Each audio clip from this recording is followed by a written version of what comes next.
क्या आपने कभी सोचा है कि मृत्यु के बाद जीवन का रहस्य क्या है? क्या मनुष्य केवल जन्म और मृत्यु के बीच ही बंधा हुआ है, या फिर कहीं कोई ऐसा मार्ग है जो उसे अमर बना सकता है?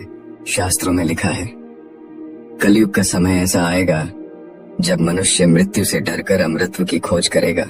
वह विज्ञान का सहारा लेगा, यंत्र बनाएगा, औषधियां तैयार करेगा, लेकिन फिर भी उसके भीतर एक प्रश्न गूंजता रहेगा, क्या सचमुच अमर होना संभव है? और अगर संभव है तो उसका द्वार कहाँ है? विज्ञान की प्रयोगशाला में या फिर भक्ति की गहराई में? आइए, आज की कथा में हम ढूंढते हैं कलयुग का वह छुपा हुआ अमर रहस्य। गंगा के पवित्र तट पर संध्या का समय था। सूर्य धीरे धीरे क्षितिज में डूब रहा था और आकाश के रंग सुनहरे से रक्तिम हो चुके थे। मंद मंद बहती हवा में मोगरे और चंपा की खुशबू तैर रही थी। आश्रम के बाहर शिष्य शांत मुद्रा में बैठे थे और उनके बीच एक वृद्ध आचार्य ध्यानावस्थित होकर बैठ गए। आचार्य की आंखें बंद थीं, पर उनके चेहरे पर एक अद्भुत तेज था। शिष्यों के मन में आज एक ही प्रश्न कौंध रहा था, गुरुदेव, क्या मनुष्य अमर हो सकता है? आचार्य ने धीरे से अपनी आंखें खोली और बोले, बच्चों, ये प्रश्न नया नहीं है। हजारों वर्ष पहले भी राजाओं ने, मुनियों ने और यहाँ तक कि असुरों ने भी यही चाहा था, अमरत्व। परंतु शास्त्र कहते हैं, जो जन्मा है वह नाशवान है और जो शरीर है वह नश्वर है। अमर है केवल आत्मा। कलयुग के आगमन पर यही आत्मा जब मोह, लोभ और कामनाओं में बंध जाती है, तब मनुष्य मृत्यु से भयभीत होकर अमरत्व की खोज करने लगता है। एक जिज्ञासु शिष्य ने हाथ जोड़कर पूछा, गुरुदेव, शास्त्रों में लिखा है कि कलयुग में मनुष्य मृत्यु को हराने के लिए विज्ञान का सहारा लेगा, क्या यह सत्य है? आचार्य मुस्कुराए और बोले, हाँ, बिल्कुल सत्य है। कलयुग में मनुष्य अपनी बुद्धि पर गर्व करेगा। वह औषधियों का निर्माण करेगा, अंग बदलने की कला सीखेगा, मशीनों के सहारे शरीर को जीवित रखने का प्रयास करेगा। वह यह तक सोचेगा कि मस्तिष्क को यंत्रों में स्थापित कर आत्मा को बांध ले। परंतु बच्चों, शास्त्र चेतावनी देते हैं, जहां आत्मा शांत नहीं, वहां अमरत्व असंभव है। मनुष्य चाहे 100 वर्ष जिए या 1000 वर्ष, यदि उसका मन अधीर और अस्थिर है तो वह अमर नहीं कहलाता। आचार्य ने अपने शिष्यों को एक पुरानी कथा सुनाई। बहुत समय पहले एक शक्तिशाली राजा था। उसका नाम था महाराज भानुसेन। उसके पास अपार धन, विशाल सेना और असीम साम्राज्य था, परंतु उसके हृदय में एक ही भय था, मृत्यु। वह दिन रात चिंतित रहता कि उसका साम्राज्य, उसका वैभव और उसका नाम सब मृत्यु के बाद समाप्त हो जाएगा। उसने ऋषियों से पूछा, महाराज, मुझे अमर बना दो, मैं मरना नहीं चाहता। ऋषियों ने उत्तर दिया, राजन, मृत्यु से भागना संभव नहीं, परंतु आत्मा की साधना करके तुम अमर हो सकते हो। परंतु भानुसेन ने उनकी बात नहीं मानी। उसने यज्ञ, तप और दान सब किया, पर केवल एक उद्देश्य से, मृत्यु को हराने के लिए। भानुसेन ने अंततः एक असुर साधक से मिलकर अमरत्व का वर मांगना चाहा। असुर ने कहा, मैं तुम्हें ऐसा मंत्र दूंगा जिससे तुम हजारों वर्ष जीवित रहोगे, परंतु इसकी कीमत तुम्हें चुकानी होगी। तुम्हें त्यागना होगा करुणा, दया और धर्म। राजा ने लोभ में आकर यह शर्त मान ली। उसने मंत्र जपना शुरू किया और धीरे धीरे उसका शरीर मजबूत होने लगा। वह वर्षों तक बूढ़ा नहीं हुआ, परंतु धीरे धीरे उसके मन से शांति खो गई। उसके राज्य में विद्रोह फैल गया। उसकी प्रजा उससे घृणा करने लगी। उसके अपने परिवारजन भी उसे छोड़ गए। राजा भानुसेन भले ही लंबा जीवन पा गया, परंतु वह अमृत नहीं बल्कि अशांत जीवन भोगने लगा। आचार्य ने शिष्यों की ओर देखा और बोले, यही है कलयुग का पहला रहस्य। मनुष्य जब मृत्यु को हराने का प्रयास करेगा तो वह बाहरी उपायों में उलझेगा, परंतु यदि उसने अपने भीतर के क्रोध, लोभ और कामनाओं को नहीं जीता तो वह कभी भी अमर नहीं हो सकता। शास्त्र कहते हैं, अमृतत्व की कुंजी विज्ञान में नहीं, भक्ति में छिपी है। जिसने ईश्वर का नाम अपने हृदय में बसाया वही सच्चा अमर कहलाता है।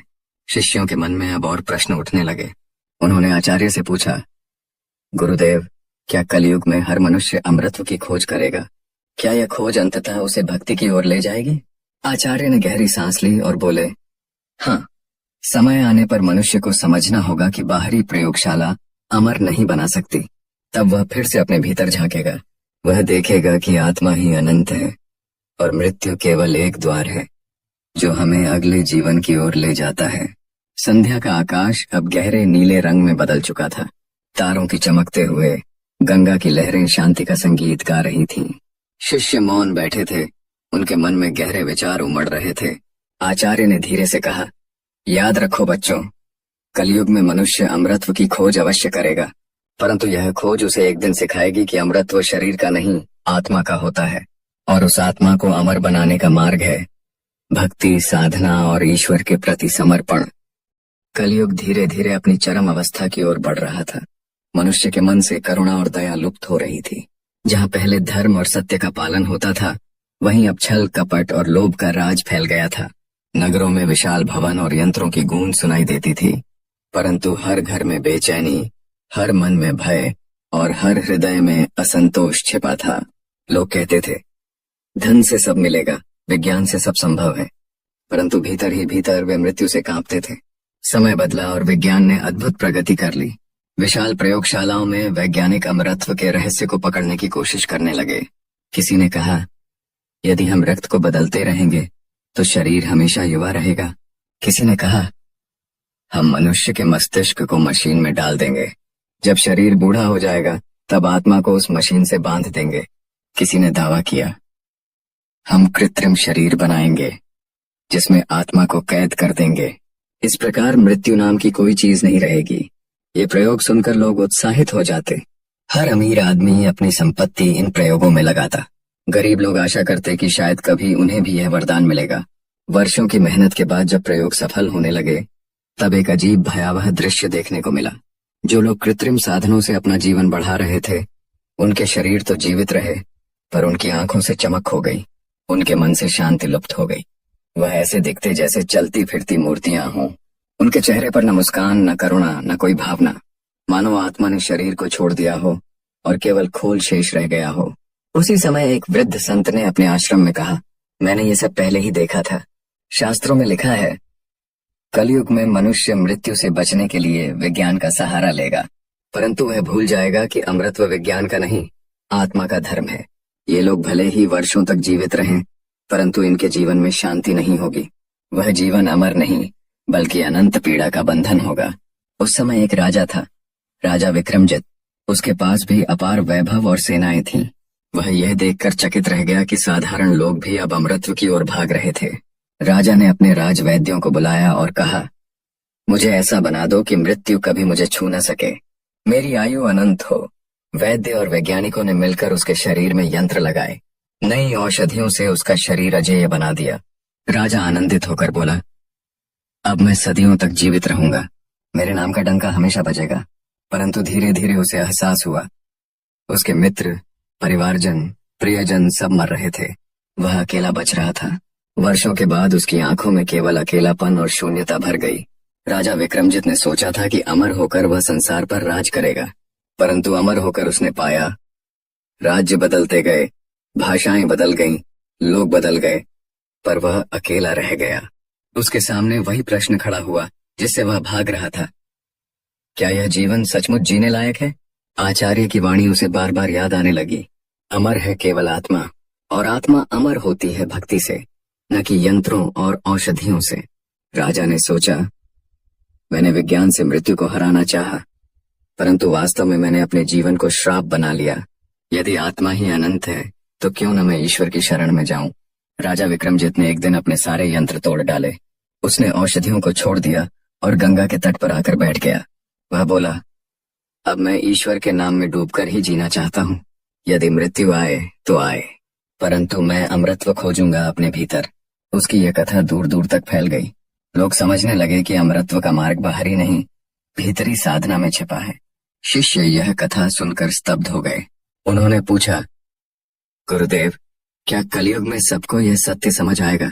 आचार्य ने उत्तर दिया, हाँ, परंतु देर से। मनुष्य पहले बाहरी अमरत्व की खोज करेगा। जब वह उसमें असफल होगा, तब वह अपने भीतर झांकेगा और तब उसे सच्चा अमरत्व मिलेगा, भक्ति और ईश्वर की शरण में। समय बीतता गया, कलयुग की पकड़ और भी मजबूत हो गई। जहाँ एक ओर संत और आचार्य अमरत्व का सच्चा रहस्य बता रहे थे, वहीं दूसरी ओर दुष्ट शक्तियां भी सक्रिय हो चुकी थीं। राक्षसी प्रवृत्ति के लोग तंत्र मंत्र और मायावी शक्तियों का उपयोग करने लगे। उन्होंने लोगों के मन में यह भ्रम फैला दिया, भक्ति और साधना में समय क्यों नष्ट करना, हमारे पास ऐसे मंत्र और यंत्र हैं जो तुम्हें तुरंत अमर बना देंगे।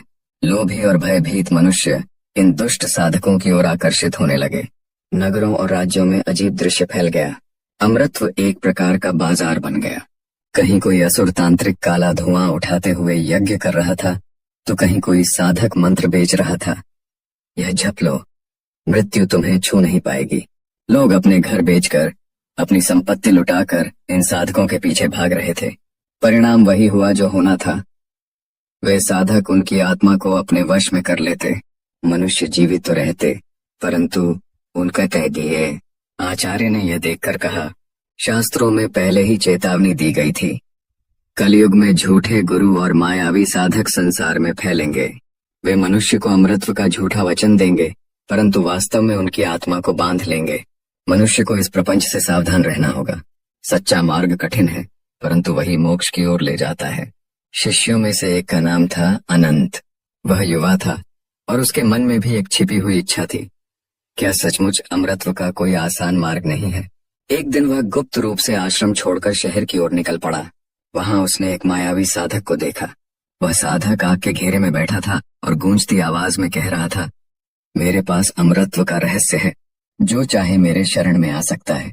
अनंत मोहित हो गया। वह उस साधक के पास गया। साधक ने उसकी आंखों में देखा और कहा, तुम्हें अमर होना है तो अपनी आत्मा मुझे सौंप दो, मैं तुम्हें मृत्यु से बचा लूंगा।